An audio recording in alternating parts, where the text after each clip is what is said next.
आज सुनिए डॉक्टर उषा किरण खान जी की कहानी अम्मा मेरे भैया को भेजो री के सावन आया। डॉक्टर उषा किरण खान जी साहित्य और शिक्षा के क्षेत्र में एक बहुत बड़ा नाम है। उन्होंने अपनी लेखनी से जड़ सामंती समाज को झकझोरा।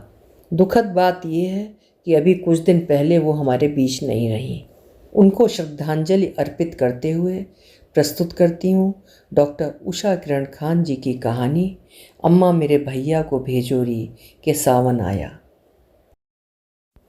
सब कुछ नॉर्मल है, नॉर्मल डिलीवरी के आसार हैं। जाइए ज़रा सावधान रहिएगा। जैसे ही पेन शुरू हो तुरंत पहुंच जाइएगा। पहली दफ़ा एहतियात बरतनी चाहिए। अपनी मरीज को हिदायत देती डॉक्टर रजिया अचानक चौंक गई। स्वागत कक्ष में मरीजों के मनोरंजन के लिए रखे गए टीवी से जो आवाज़ कानों में पड़ रही थी वो उसकी अम्मा की लरसती हुई आवाज़ से बिल्कुल मेल खाती है। उसने सुनने की कोशिश की। एक उम्रदराज स्त्री की बेबस आवाज़, मुझे कुछ नहीं पता, मेरी एक बिटिया बम्बई में रहे है, बड़ी डॉक्टर है, ओका आदमी का दवाई का व्यापार है, बेटा एक ठो बम्बई में है, दूसर इहें था। अब कहाँ है अम्मा? रिपोर्टर की आवाज़ थी। कहीं गया है बाबू, अब हम बुढ़िया को हरदम कुछ बतावे, हम याद रखें तब ना, बिसरा गया। अम्मा आपका बेटा संगीन अपराध में पकड़ा गया है, आप नहीं जानती कि वो क्या करता है, कहाँ जाता है? नहीं रे बाबू, नहीं जानती। उसे कड़ी से कड़ी सज़ा मिलनी है, पता है आपको? उसने एक बड़ी आबादी को नेस्तनाबूद करने की कोशिश की है। अगर अपराधी है तो सज़ा मिलेगी, नहीं है तो। रजिया का संपूर्ण शरीर कांपने लगा। आवाज़ हो ना हो उसकी अम्मा की है। उसने कुर्सी के हत्थे पर रखे अपने हाथ झूल जाने दिए, मरीजों को दूसरी पाली में आने की हिदायत दी और पर्दे खींच लिए। अपना छोटा सा क्लिनिक बंद कर कांपते कदमों से गाड़ी तक आई।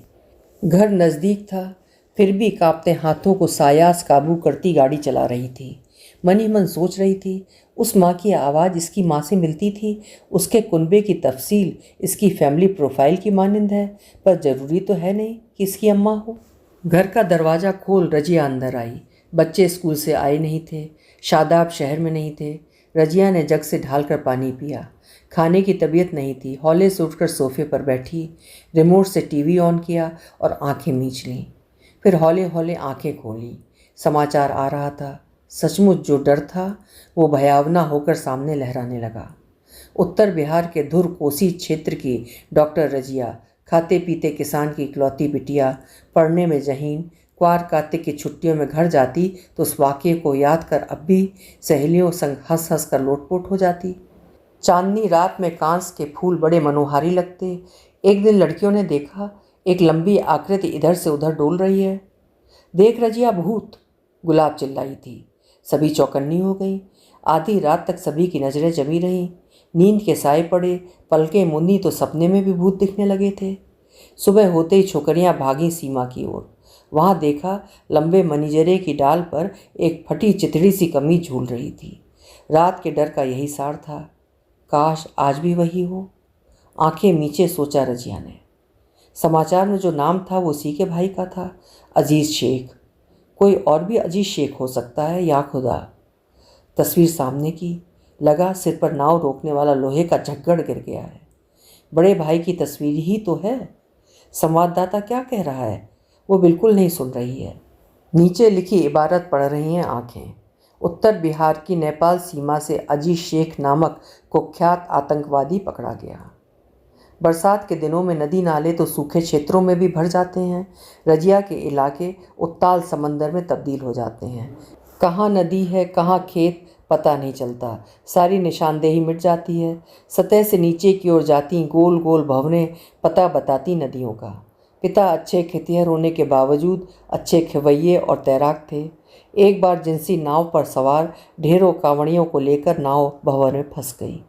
कई जाने गईं, कई बचा ली गईं इशाक शेख के द्वारा, पर उनकी खुद के जीवन की नाव भंवर में फंसी सो नहीं निकली। रजिया को याद है अम्मा का पछाड़ खाकर रोना। अरी चननिया कुसिका हमर सुख न सुहाया री, कौन हमरा बच्चा बच्ची के पुसिए हो अल्लाह। बड़ा भाई अजीज़ हाई स्कूल जाता, रजिया मिडिल स्कूल और छोटा घर पर ही पढ़ता था। भाई हाई स्कूल पास कर नज़दीकी शहर के कॉलेज में पढ़ने लगा। बीए में पढ़ता था, तब उसकी शादी की बात चली। उसने स्वीकार नहीं किया। अजीज़ बेहद गंभीर और घरू लड़का था। अम्मा से प्यार करता था। भाई बहनों की जिम्मेदारी का एहसास था उसे। उसने अम्मा से कहा था कि रजिया की शादी करने के बाद कुछ सोचेगा। शहर में रहने पढ़ने का खर्च अजीज़ नहीं लेता। कुछ दिनों के बाद घर में अम्मा के हाथ पर पैसे रखने लगा। उसकी कमाई की वजह थी गांव की लड़की डॉक्टर पन्ना वर्मा। डॉक्टर पन्ना वर्मा शहर की नामी गिरामी डॉक्टर थी। अजीज़ के अब्बा की पन्ना के पिता खासी इज्जत करते थे। कॉलेज में दाखिला लेने जब अजीज़ पन्ना के पिता से मिलने गए तब उन्होंने उसे अपनी डॉक्टर बेटी से मिलने की सलाह दी। एक पत्र भी दे दिया। पन्ना ने अपने क्वार्टर के आउट हाउस में उसके रहने का इंतज़ाम कर दिया। साथ ही कहा कि उनके खानगी अस्पताल में मुंशी की जगह 2-4 घंटे सुबह शाम बैठ जाया करे। उसकी एवज़ में प्रत्येक माह निश्चित आमदनी हो जाती। रजिया ने मैट्रिक की परीक्षा बहुत अच्छे नंबर लेकर पास की थी। अजीज़ उसकी शादी करना चाहता था, लेकिन डॉक्टर पन्ना की सलाह पर कॉलेज लाकर आईएससी में दाखिला दिलवा दिया। रहने को तो भाई का कमरा था, बाद में हॉस्टल में व्यवस्था हो गई। डॉक्टर पन्ना ने अजीज़ को समझाया था, रजिया जहीन लड़की है, उसे पढ़ने दो, कौन जाने मेरी तरह वो भी डॉक्टर बन जाए, शादी की जल्दी क्या है। गांव के लोग हैं, उंगली उठती है, अजीज़ ने कहा था। मैं तुम्हारे गांव की ही हूँ, मेरे ऊपर भी उंगली उठी थी। डॉक्टर बन गई तो शादी भी हो गई, अब कोई कुछ नहीं बोलता। अजीज़ मान गया था। रजिया ने अपने आप को साबित किया। वो सचमुच मेडिकल में चुन ली गई। छोटा मुन्ना शेख मुन्ना ही रहा। ठीक से पढ़ लिख न सका। मैट्रिक पास करना उन दिनों आसान था, सो पास कर गया। अम्मा की सेवा में रहता। रजिया की मेडिकल की पढ़ाई के बहाने अजीज़ बड़े शहर में नौकरी करने चला गया। थोड़े ही दिनों बाद वो इसके खर्चे निकालने लगा, साथ ही अम्मा और मुन्ना की मदद भी करने लगा। मेडिकल पास करते न करते रजिया की रुई के सबसे बड़े व्यापारी के बेटे शादाब से दोस्ती हो गई। शादाब उसके एक सहपाठी का दोस्त था। दोस्ती कब प्यार में बदल गई पता ही न चला। रजिया ने जब ये खबर अम्मा को बताई तो अवाक रह गई। मुन्नी, वो अंसारी भाई है, तेरा भैया न मानेगा, कई अच्छे घरों के शेख लड़कों के रिश्ते आए हैं, उसने दुखी होकर कहा। कहने सुनने से क्या होता है, रजिया न मानी। अजीज़ ने कहा, कहो मेरी नज़रों से दूर चली जाए, नाक कटवा दी हमारी, देखूंगा तो काट डालूंगा। रजिया जानती थी कि उसे भाई अपनी जान से बढ़कर प्यार करता है। उसने इसे डॉक्टर बनाया, खुद शादी नहीं की, लेकिन यह भी अपनी मोहब्बत और जिद दोनों में पैमाल थी। इनकी शादी में दोस्तों के अलावा सिर्फ डॉक्टर पन्ना वर्मा थी। रजिया ने अम्मा, भैया और मुन्ना के हिस्से के आंसू डॉक्टर पन्ना के कंधों पर सिर रखकर बहाए। मुन्ना इलेक्ट्रॉनिक की दुकान पर काम करने लगा था। अम्मा बिसूरती रहती। अजीज़ जाने कहाँ लापता हो गया था। अजीज़ एक जिम्मेदार भाई सब कुछ छोड़कर कहाँ चला गया। अजीज़ अपने दोनों छोटे भाई बहनों का अब्बा कहाँ चला गया। उसका दिल जार जार रोता।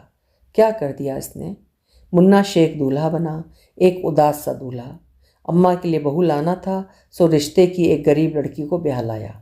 शादाब अपने बहनोई के साथ मिलकर मुंबई में बिजनेस करने आ गए।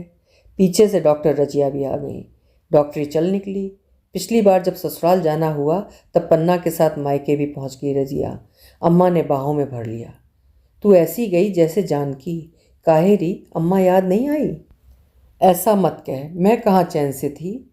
आंसुओं ने सारे गिले शिकवे धो डाले। दुल्हन तेरी ननदी आई है, आजा मिल तो ले। अम्मा की पुकार पर कोने में खड़ी बहू पास आ गई। अम्मा बड़ी प्यारी है भौजाई। अपने गले से चेन निकाल कर उसे पहनाती बोली रजिया। अरे बताइया, सोने की चेन क्यों पहनाती है, हम गरीबों के घर लूटमार करवाएगी क्या। अम्मा ने कहा। वहीं तय हुआ कि मुन्ना शेख बहन के साथ चलकर खुद की दुकान कर ले। अजीज़ का तब तक कोई पता नहीं था। कहाँ है मेरा अब्बा सरीखा बड़ा भाई, क्या हुआ उसका। इतना गुस्सा था तो काट डालता मुझे, खुद क्यों कट गया, सोचती रजिया। बार बार गांव का सावन याद आता और याद आते गीत के बोल। अम्मा मेरे भैया को भेजो री कि सावन आया। बेटी तेरा भैया तो बालारी। अचानक एक दिन शादाब नमूदार हुए, ये कहते हुए, अजीज़ भाईजान की खबर मिली है, वो इसी शहर में हैं, तुमसे मिलने आएंगे। इस तरह के मजाक न करें तो अच्छा है।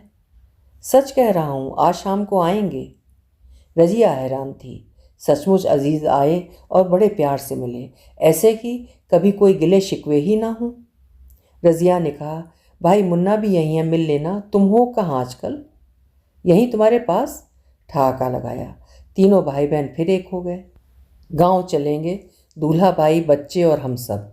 अब के गांव में मछली पकड़ेंगे, भून कर खाएंगे मड़ुए की रोटी से। बहुत दिन हो गए। मैथिल स्वाद वाला इंसान बोल रहा था। जाने की तारीख पक्की हो गई थी। अजीज से मिलने को अम्मा तड़प रही थी।